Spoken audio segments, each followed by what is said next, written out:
Hey romance readers, and welcome back to Hearts and Paperbacks. I'm Marianna, and today we're going to talk about a really steamy Regency romance. It will definitely get your heart racing, and I'm talking about The Duke and the Wrong Bride by Mabel Bardot. This story definitely brings us passion and defiance and a lot of heat with the backdrop of Regency England. So if you love a story of sizzling love, unexpected chemistry, and a touch of dominance, then stay tuned for this review. So the story kicks off with Duke Henry, and he finds himself in a tricky situation. His betrothed Beatrice has run away before the wedding, and instead of facing public humiliation, he wants to find a solution. So he ultimately decides to marry her younger sister Charlotte, and let's just say that things unfold from there. It's all about practicality for Henry, you need to know that. But from the moment Henry lays eyes on Charlotte, things do not go as he would have planned. Although Charlotte might seem seemingly sweet and innocent, she's really a driven woman, and she only wants to find out what happened to her sister, why she ran away, and why can nobody actually locate her. So as these two try to navigate their arranged marriage, we can see that Henry cannot actually resist Charlotte.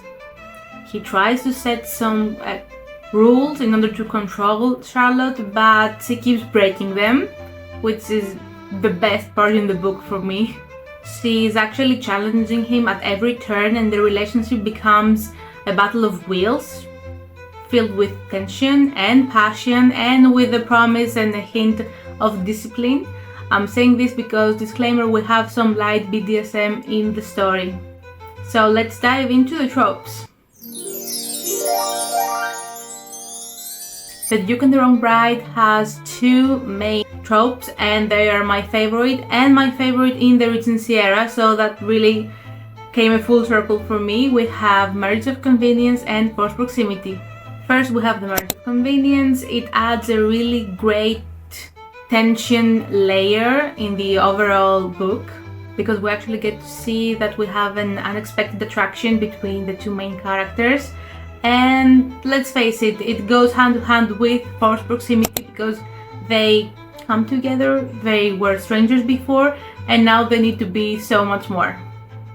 I love how the story actually forces the characters to be together in close quarters, both physically and emotionally.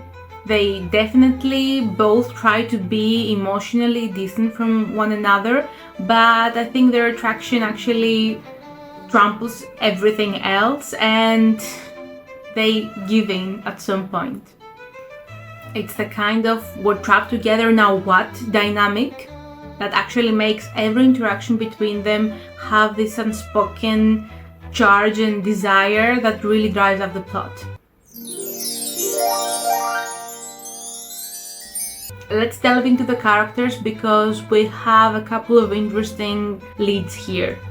We have Henry. He is the Duke, of course. He's the classic Regency hero. He's brooding, commanding, and, if I might say so myself, handsome, but with this edge that makes him intriguing and mysterious, and you want to find out more about him.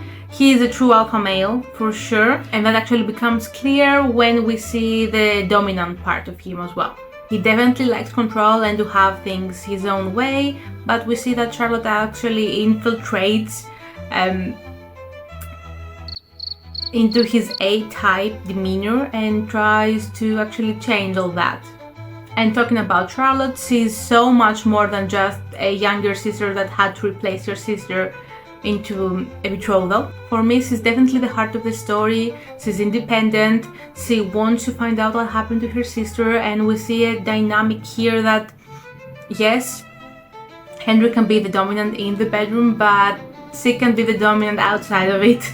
She's definitely brave and resilient, and I like how she stands up for herself and her family, of course, because we also see some side characters. And I have to say, she definitely gives me some Elizabeth Bennet vibes, just as Henry gives me some Christian Grey vibes, partially because of the BDSM, but also, in the overall character and the type A that I previously mentioned.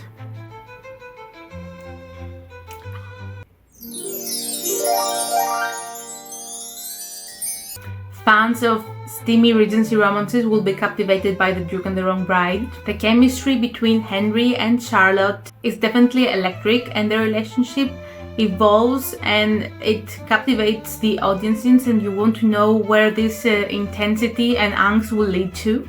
We definitely have the passion and the danger and the conflict that had me turning page after page after page in my Kindle, and I just wanted to find out if we will find Beatrice, how the relationship will evolve, with someone eventually cave in because let me tell you, when you have two strong personalities for main characters, you actually don't know who is going to take a step back and say, yes, for my love for you, I will tone this down.